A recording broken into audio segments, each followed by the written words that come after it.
Alright guys, welcome to the third and final video for Constitution Day. We are taking a look at the presidential election.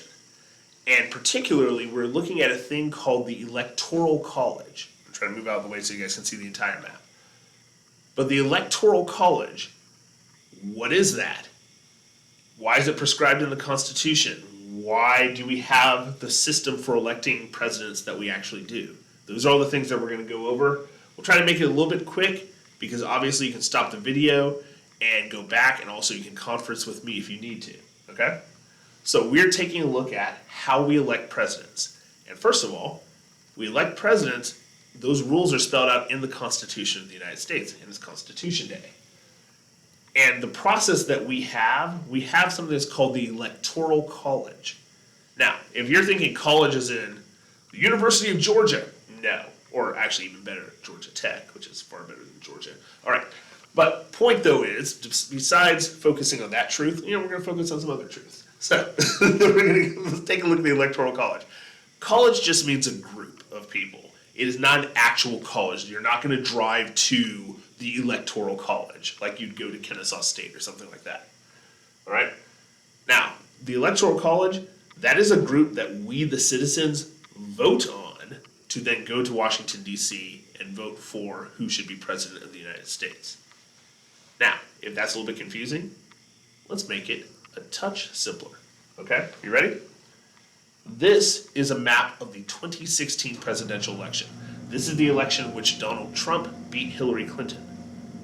Now, if you're looking at this map, the Republicans are always in red, the Democrats are always in blue. So this is a map of the 2016 election. Now, you guys are probably noticing, hey, there are numbers on each of the states. So, California has a 55 next to it. Texas has a 36. Georgia has a 16. Ohio has an 18. Pennsylvania has a 20. In fact, I'm going to pull this right here for a second. Hey, we haven't done this in a while. So we're going to go ahead and just come a little bit closer so we can see. See the numbers there? Florida has 29. Georgia has 16. If we go up, by the way, the states are kind of small up in the Northeast, but those are the numbers that are next to each state. And look, there's Wisconsin, Minnesota. They both have 10. Michigan's got 16. We go over here. We've got California with 55. Can we straighten that out a little bit? California's got 55. Nevada, 6. Utah, 6. Colorado, 9. Arizona, 11. Oh, look, there's Washington. Washington has 8. So what do all these different numbers actually mean? By the way, Alaska, this is not where Alaska and Hawaii are located, but they just stick them there. That way they can fit in the map. All right, they each have 3. So what does that mean? Well, that's the number of votes that each state has, and what we call those electoral votes. So remember I said the Electoral College is a group? Well, you saw Georgia had 16, okay? So we get, Georgia, our state gets 16 electoral votes. So we're going to talk about what does that mean. You notice each state has a different number. Well, the number of votes that a state gets is by adding, if you remember from our first video, remember we talked about the House of Representatives? The number of members in the House are based on population, and the number of senators are equal. There's 2 senators for each state.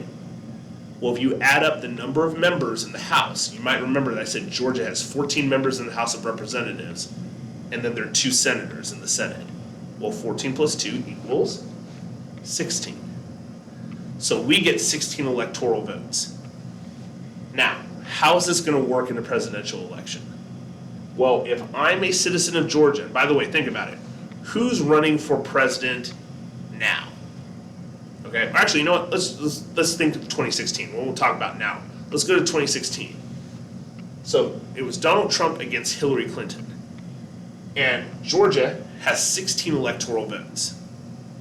Well, what that means is this: in Georgia during 2016, Donald Trump and his party, the Republican Party, they selected 16 people who are loyal to President Trump, and those 16 people want to go to Washington, D.C. to vote for President Trump.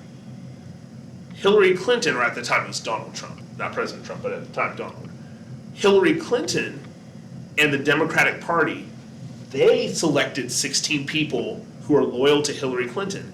They selected 16 people in Georgia who wanted to go to Washington, D.C. to vote for Hillary Clinton. All right, so Donald Trump had 16 people who he had selected to represent him in D.C. Hillary Clinton had 16 people from Georgia who she had selected to represent her in D.C. If I'm a citizen of Georgia, I'm voting for which group of 16 members to send to Washington, D.C. to vote. So if more people in Georgia vote for Donald Trump, then his group of 16 Georgians get to go to D.C. to vote for him. If Hillary Clinton wins, then her group of 16 members get to go to D.C. to vote for her. And every state is the same way. So remember how we were out in California? California has 55 because they have 53 members in the House of Representatives and 2 senators. That gives them 55 electoral votes. Well, over here, Donald Trump and the Republican Party had 55 people who they had selected who were loyal to them from California who wanted to go to D.C. to vote for Donald Trump. And by the way, I'm saying Donald because I'm talking about the 2016 election. He is President Trump. All right. Hillary Clinton had 55 people, and the Democratic Party had selected 55 people in California who were loyal to her, who wanted to go to D.C. to vote for her. So the people in California are voting on which group of 55 Californians, 55 members, to vote for. Do they vote for the 55 Californians who are loyal to Donald Trump and want to go to D.C. to represent him? Or do they vote for the 55 people in 55 Californians who are loyal to Hillary Clinton? So every state does the same thing. So take whatever the number is, that's the number of electoral votes. And I can tell you in 2016, Donald Trump, if we're in Montana, Montana's got 3 electoral votes. Donald Trump and the Republican Party selected 3 people to represent, from Montana to represent him in D.C. Hillary Clinton selected 3 people from Montana to represent her in D.C. The people in Montana were voting on which group of 3 to send. Do they vote for Donald Trump? Do they send Donald Trump's 3? Or do they send Hillary Clinton's 3? Now, when you look at all these numbers, there's 538 possible electoral votes altogether if you add up all the states. If you want to win, you have to get to 270. If you get to 270 electoral votes, your opponent is not going to be able to catch you. All right? Because think about it, 538, if you're at 270, then someone tell me, let's do some math, what's the most that your opponent is going to be able to get? I'm hearing you, I'm hearing at 270. If I heard 268, then that's correct. So 270 electoral votes means that your opponent can only get 268, which means they can't catch you. So 278 is the minimum number that you need to be president. And you can see Donald Trump won 30 states. So when we look at the electoral votes, look, Donald Trump gets 304 electoral votes, which is a lot more than you need, which is 270, and Hillary Clinton only got 227 electoral votes. That makes Donald Trump the president, so President Trump wins in 2016. Now, some people, you'll hear this a lot. Well, I don't like this states. I don't like this Electoral College where it's each state, people in the state voting for which group to send. It should just be the popular vote. Why didn't it should be Hillary Clinton? You'll hear that a lot. Here's the problem.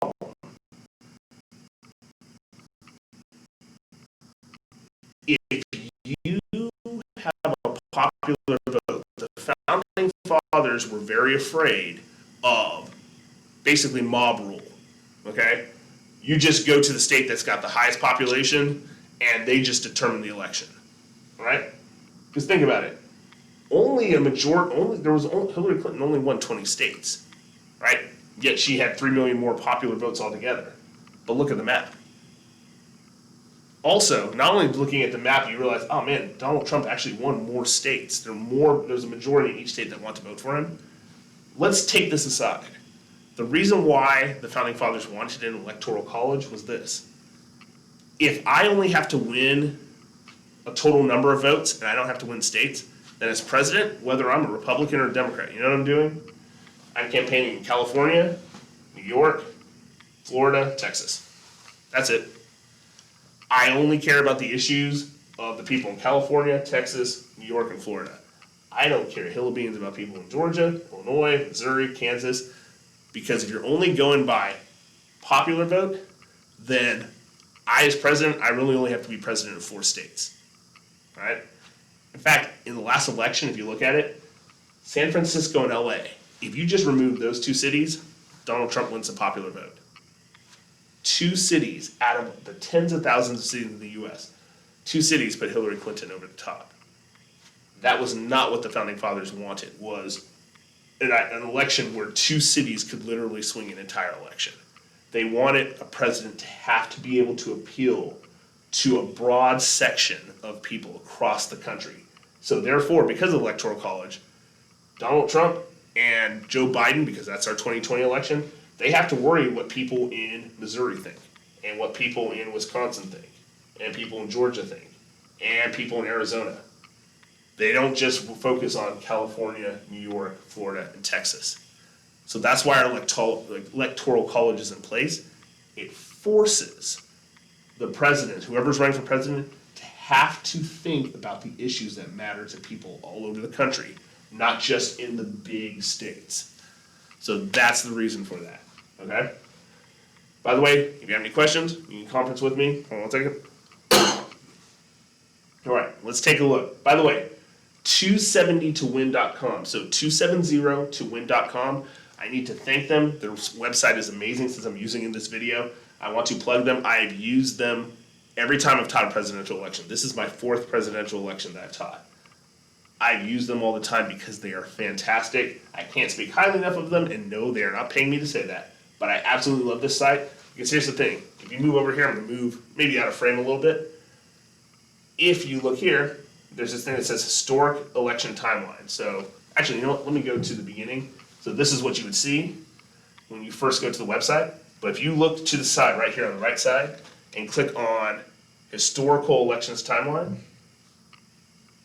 you can see every presidential election that has ever happened in the history of the United States.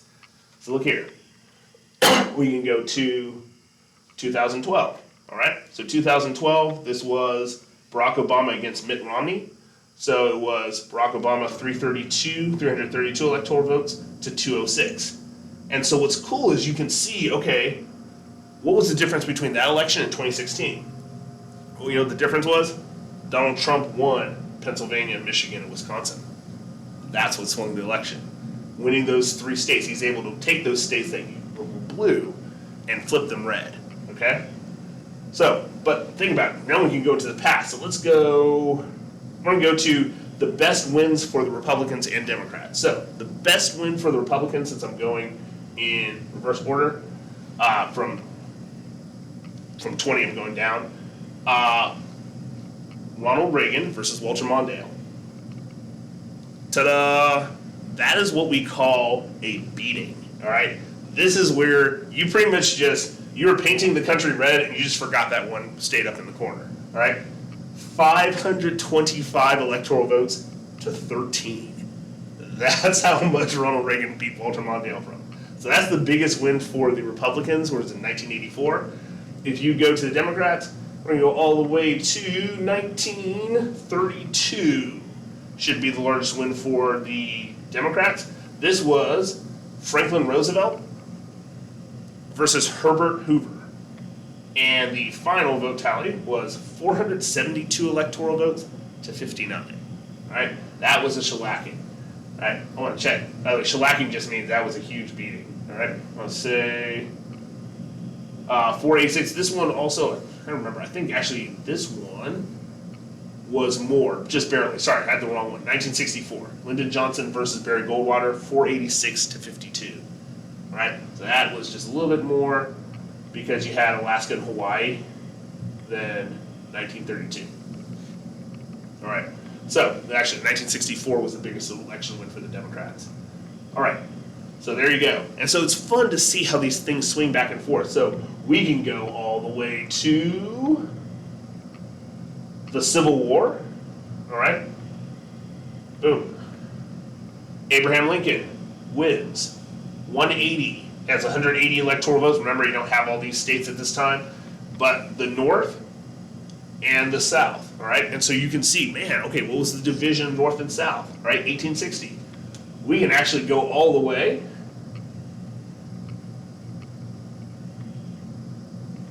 to the first presidential election, 1789. That country looks a little bit different, doesn't it, right? George Washington wins 69 electoral votes. Others, independents 35, John Adams 34, okay? Oh, I totally forgot to put, hold on a second. 1860, what's 1860? Sorry, Lincoln, sorry, 180 electoral votes. Breckinridge, by the way, this is the first win for the Republicans with Lincoln. Breckinridge, 72. John Bell from a party called the Constitutional Union Party. They're not around. They're not. No, there's a Constitutional Party, but I don't think the Constitutional Union, they should not be around today. 39 electoral votes. I believe there's a very small party called the Constitution Party. Stephen Douglas, 12. All right? So, it is so much fun. It is so, and yes, I know I'm a nerd, but I absolutely love these things. All right? So, you can take a look at this for yourself. So, I want you, with this, if you have any questions about the Electoral College, I want you to come conference with me and talk to me. Your only assignment today, so you've already submitted 2 things, you can go back to that document and you can submit one more thing, and it's simply this. Who do you think will win the 2020 election and why? So that's it. Who do you think will win the 2020 election and why?